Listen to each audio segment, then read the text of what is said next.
Help support the show by joining the Patreon or becoming a YouTube member. Also, hit that like button and subscribe if you want more Browns-focused content.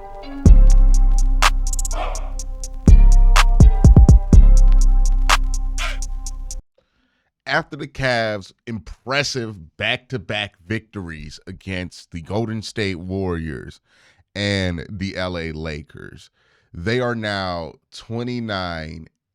And I find that to be super fitting, right? Because the Cavs have the best win percentage on January 1st of any team since the 73-win Warriors.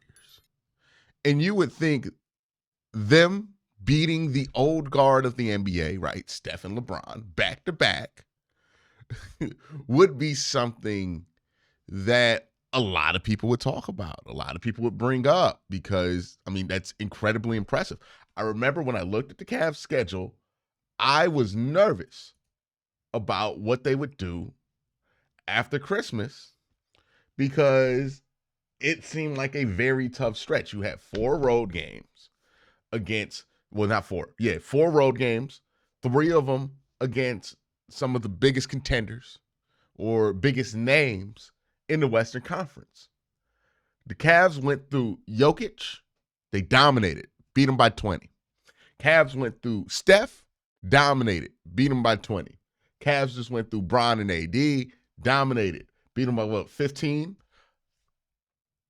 And yet, nobody's talking about this team, which is crazy because think about it. The Cavs are off to the best start of any team since the 73-win Warriors. The Cavs are on pace right now to win 72 basketball games if they continue playing at this pace. Was it J.J. Redick at his press conference that said basically, in order to beat the Cavaliers this year, you got to play perfect basketball? That is what the Cavs are doing in reality. That is what the Cavs are doing on the court. And what is hilarious is that people are like, nah, this is still like the 4th best odds to win a championship. They're not going to beat the Boston Celtics. But the Boston Celtics, the Boston Celtics, in the regular season has never done anything like what the Cavs are doing right now. Like what the Cavs are doing has only been done by the Dynasty Warriors team. You know, the thought came to me the other day that this Cavs team kind of reminds me a lot of that first championship Warriors team, where if they do win it, people are just going to think it was a fluke or something like that. But you don't win as much as the Cavs are winning right now and it be a fluke, right? This is a team that went from a 545 win percentage. Now they have jumped to an 876 win percentage and by January 1st. This is just a very impressive team. And when you have the most impressive team in the league, when you're doing stuff that hasn't been done in close to a decade, you expect there to be like overwhelming coverage of that. But let's check out what the coverage looks like for the Cavs when it comes to like what the national press is doing, because I think this is an interesting conversation to have here, right? Let's pull up the NBA on ESPN Twitter page, right? If we go here, we see there's Ja Morant and Desmond Bane, okay? They retweeted something with Pat Mahomes in it. Oh, okay, we got some Cavs stuff here, but it's just about Dorian Finney-Smith checking in for the Lakers for the first time. A team on a 72-win pace, their first mention on your social media page is about what the Lakers are doing. And the Lakers are such a bad team this year that people aren't even going to give credit to the Cavs for beating them. Like Chris Paul finding Wemby, more Wemby, a lot about the Celtics just absolutely dominating the Toronto Raptors, which if the Cavs did that, nobody would care, right? You know, the Cavs probably beat teams down like that. They just went back to back to back on like 3 MVPs on the road on a West Coast trip. No mention of that on this page. Spoiler warning. We got a Cavs mentioned here. The Cavs have been underdogs in their last 24 road games versus the Warriors. The Cavs currently are 4.5-point favorites. Oh, okay, cool. So the one thing about the Cavs is something about LeBron, Steph, not really centering the Cleveland Cavaliers. LeBron turned 40. Awesome. Happy birthday, LeBron. Tyler Hero got beat up by somebody. That was actually a good clip. Cole Anthony hit a game winner. Let's see here. D'Angelo Russell, AD, Golden State Warriors. They talk about Jonathan Kuminga's last two games. You see what I mean? Like, it's like they're refusing to center the two best teams in basketball right now. Because, like, I haven't seen anything about the Thunder. I haven't seen anything about the Cavaliers. That's ESPN's Twitter, right? Let's switch to the NBA on TNT Twitter. Maybe the NBA on TNT Twitter's better. We got Jokic getting 1,500 points. Happy birthday, LeBron. The Russell trade, James Harden, somebody going viral with Lance Fresh, Shaq, Mike Brown got fired, Trae Young, Jimmy Butler trade stuff, Luka, Jimmy Butler. I mean, like, how far do we have to scroll? Okay, we got one Oklahoma City Thunder tweet about Alex Caruso getting a new deal. That is shocking that wasn't on ESPN's. Some Karl Anthony Towns stuff. Karl Anthony Towns, a bunch of him, and nothing here. Now, I'm not going to be as harsh on NBA on TNT because it looks like that Twitter page kind of just exists to pump up whatever game is on NBA on TNT, right? Whereas the NBA on ESPN one kind of serves more as like they post highlights from everything. The last thing they posted about the Cavs was Spider and Joker had a battle, right? But it's never really something just centered around just the Cavs itself. They have to be attached to some kind of larger superstar in order to justify being talked about. Now let's go to what I feel like is the most damning piece of evidence about how just like lacking the national media has been on their coverage of the best team in basketball. Let's go on the NBA on ESPN YouTube channel. This shit shocked me when I looked at it. Because you would think, like, I'm not expecting every day for the Cavs to pop up, but you would think like once a week there would be at least like one video for the Cavs here. Dude, I went through this and like there's nothing about the Cavs on this YouTube channel from this month. The Cavs have lost one basketball game in this month, have beaten Steph, have beaten LeBron, have beaten Jokic. There's not a single video here. There's a video about Jokic, who the Cavs just beat, right? But no video about the Cavs. We got Sochan. LeBron turned 40. That was a big deal. Everybody posted about that. Steph Curry impresses himself with buzzer beater. Like, literally, I have to go back. How far do I have to go back until I see a Cavs video or a video that even like talks about the Cavs? And let's even see if they center the Cavaliers in that discussion. There's finally something about Oklahoma City from 12 days ago. Not like they're the one seed in the West or anything like that, right? Keep going. Nothing here. Nothing here. There's Brian Windhurst, but he's not talking about the Cavs. Nothing here. Nothing here. Nothing here. Nothing here. Nothing here. Nothing here. We got to keep scrolling. Keep scrolling. This shit is shocking. Like, maybe I'm missing something, but I don't believe I am, right? Because I usually look for these clips because I like to react to what the media is saying about the Cavs. And I've noticed, like, it's been a long time since here we go. Finally. Last thing that that was posted about the Cavs was, can the Cavaliers keep up with the Celtics? So it ain't even about us, man. It's about the Celtics, dog.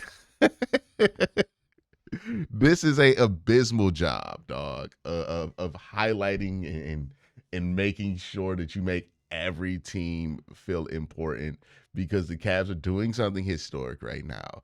And if you're not a league pass person, if you're not a diehard NBA guy or a Cavs fan, you might not even know. Like, think about that. Think about it. The 73 win Warriors just caught you by surprise because like nobody told you it was going on.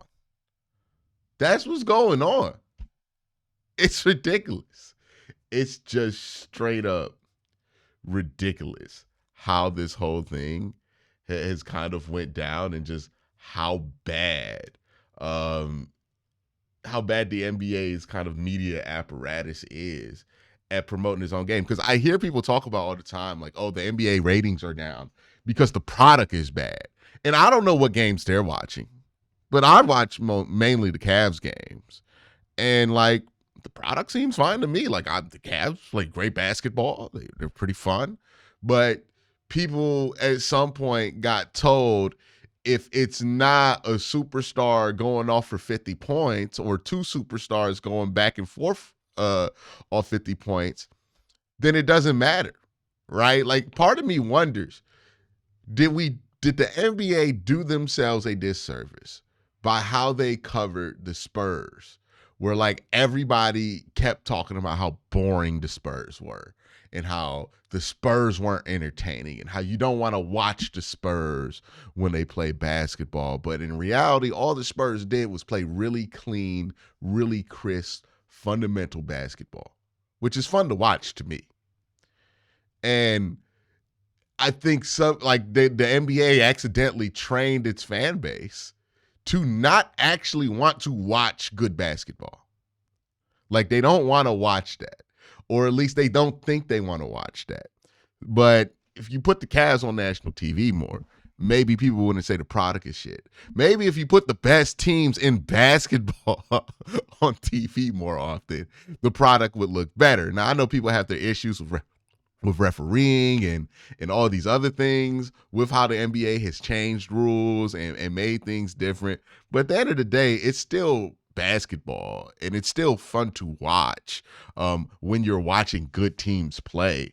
My question is like, hey, maybe if you're not highlighting the two best teams in the league very often and you keep highlighting teams that are barely in the playoffs or like middling mediocre squads like the Lakers and the Warriors who aren't that good right now, then it's no surprise when people are just going to look at the product and think it's mid, because all you're showing them is a mid, right? You're showing them like the Celtics when they play the Lakers, but the Lakers aren't that good this year, or the Celtics when they play the Warriors, but the Warriors aren't that good this year, right? That to me is the problem, or at least part of the problem that the NBA has, and why people perceive the product to be so bad right now is because you're showcasing not the best pieces of the product. And like, you're actively, there's more shit about Drake on this page, literally. Like, there's more shit about Drake on this page, yes, than there is about the Cavs, who have the best record in the NBA. This is the NBA on ESPN page. Why is there more things about Drake on it? Drake. Seriously. We got Drake and Shy embracing. And that's not even a clip from an ESPN game. They just went out their way to show us that. We got Drake and his beef with DeMar DeRozan. But we got one video on the best team in basketball. And then people are wondering, why do people think the product's bad? Because look at what you're showcasing. You gotta, like, in order to know the Cavs exist, you gotta be a hardcore NBA fan. In order to watch the Cavs, you gotta have League Pass. That's like 250,000 people max that like are able to watch the Cavs on a regular basis on League Pass. This is why people think the product sucks. You're showing them the worst product. Like, you're not showcasing the best teams. Again, I hate to bring it up, but the NFL does not do this, right? The NFL makes sure that they will flex. Look, the Browns somehow have a national TV game this week, so maybe this goes against my argument. But The reason the NFL flexes games is to make sure that they're not showcasing something like the Browns and the Miami Dolphins on national TV. No, they got that game up out of here. And they decided, okay, let's go ahead and put the Atlanta Falcons versus the Washington Commanders up there. That was a much better game, showcases the product a lot better. Bam. It's basic business. If you want people to like what you have to give them, then you have to be willing to sell them the best version of the product that you got. And right now, the NBA has this Cavs team that's playing the best basketball since the 73-win Warriors and is on pace to possibly replicate what the 73-win Warriors did. And they have no interest in like making sure that you're paying attention to that, and how spectacular that is, and how rare this is. They just keep downplaying it. And then I hear people, because the NBA is downplaying it, downplay it themselves and go, oh, well, it must not be that special. And it's like, this is incredible what the Cavs are doing. Like, no, this is stuff that only teams that make the Eastern Conference Finals, Western Conference Finals, or win a NBA Finals do. What the Cavs are doing right now. This isn't like a hot streak, oh, they're winning a couple of games. This is like deep into the season. They've only lost 4 games, and they almost have 30 wins. You don't do this by mistake. There is a giant alarm saying, hey, man, the Cavs are really good. The Thunder are really good. We got more videos about Drake, dog. The only reason Shy could get on the damn ESPN YouTube page is because he dapped up Drake. That's where we're at. It's cooked. It's cooked. It's cooked, man. Come on. Like, I get that sports are entertaining and sports involve celebrity, but what should always bring you to the table is the sport itself. And it feels like ESPN, more than any other outlet, has forgotten about that element, that the celebrity element doesn't drive why people want to watch basketball.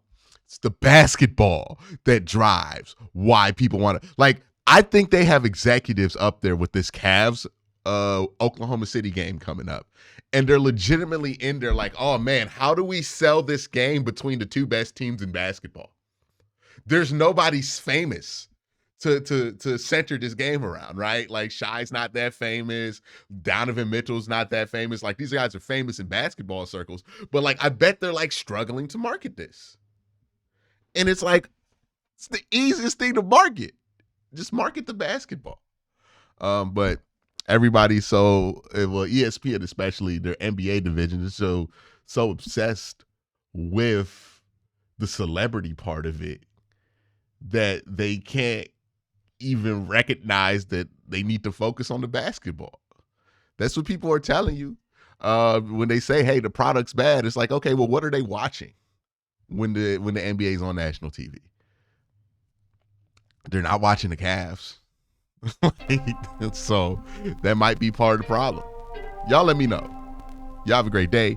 Have an even better night. Peace.